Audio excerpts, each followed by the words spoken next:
So apparently Charlie Puth and Selena Gomez not only don't talk anymore, but their relationship really messed him up. So this is all coming from an interview that Charlie Puth did on the cover of February's issue of Billboard magazine. When he was asked about the song We Don't Talk Anymore, he said the following: "It's about a particular moment in my life when someone very close to me wanted the attention of somebody else. When I found that out and we ended it, I might have done some shady things too. She might have asked me, how long has this been going on?" So you see that he's pulling his song titles and his songwriting from real life experiences. I don't know why that's groundbreaking news, but whatever.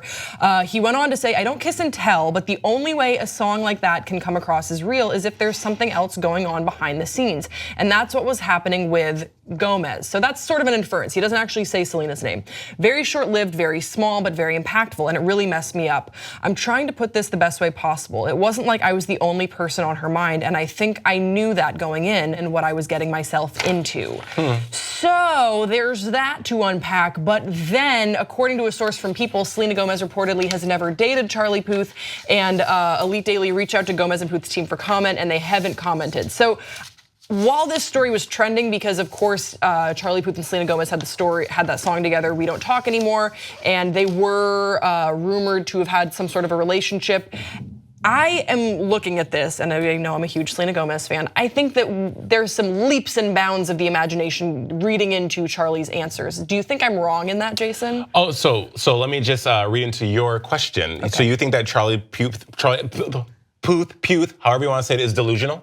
I don't think, no. I don't think he's delusional, but I think he said something in truth. And then I think, as we do in the media about the celebrities and the stars, I think that everyone's picking it apart and putting what he said on a relationship, a rumored relationship with Selena Gomez. But I actually don't think that there is enough here to be certain that that is who he's referring to, because this is not the first celebrity romance that he's had. And as far as I know, I mean, there were rumors that the song Attention was about Bella Thorne, and then I mean the whole thing is how can you be certain if there isn't really a name going in there? I guess we're really taking it off of the credibility of the interviewer, who did put in brackets Gomez, so perhaps there was something said or the affiliation with the record. What I do know is that Selena Gomez is a man eater. Just kidding, no, she's not. I don't really know her. Sorry, Selena, I'm not a really big fan, because Grace is in my presence. I have to handle you with care. But you know, what I will say I like this about Charlie Puth is that he, as he says, you know, when I sing these songs, they're about personal experiences. I always love that about musicians, is that they're able, that's what you should do as a musician. Life should inspire your work. Of course, and as you said as well, Grace, that we always like to jump to the conclusion of it's about Selena. There's that song together. She was thinking about someone else. It had to have been Justin or The Weeknd, or maybe they're having a menage a trois. Who knows? But I wasn't invited. All those things. So I mean, it's a reach. You know what I mean? Well, go gadget arm. It's a reach, reaching very far. But what I took away from the interview, honestly, was I've always really respected Charlie Puth as a songwriter and also producer. I've seen some clips that you can find on YouTube of how he really is at the control of his music production, which a lot of artists aren't. Like, he knows all the instrumentation, everything. Like, he is very detailed oriented in that, and he is a part of the process from beginning to end. He writes songs for other artists as well.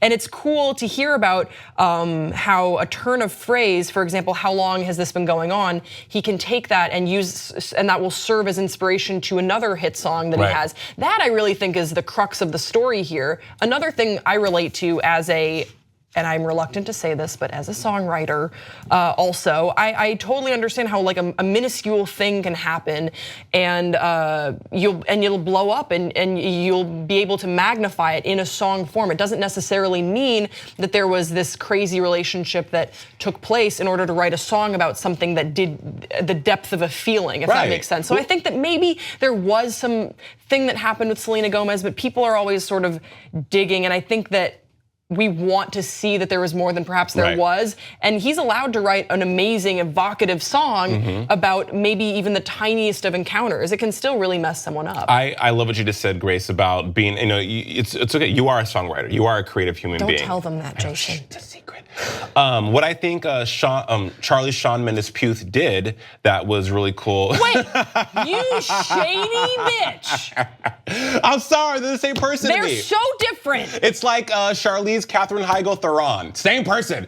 Just kidding. But as you said, which I really loved, is just because you may not have gone through it in its entirety, you still can draw. As humans, we're multifaceted. We feel so many different things all the time. So I could, have gotten burned, and it may not have been a bad burn, but it was enough to be emblazoned in my mind to inspire something in my life if I was going to be creative with that occurrence.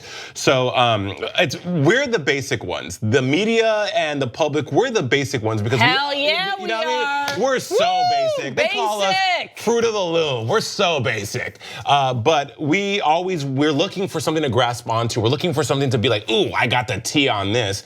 And I would love, Selena obviously didn't come out and say, hey, me and him weren't, we weren't anything. She disregarded it. So, it's so in the past too.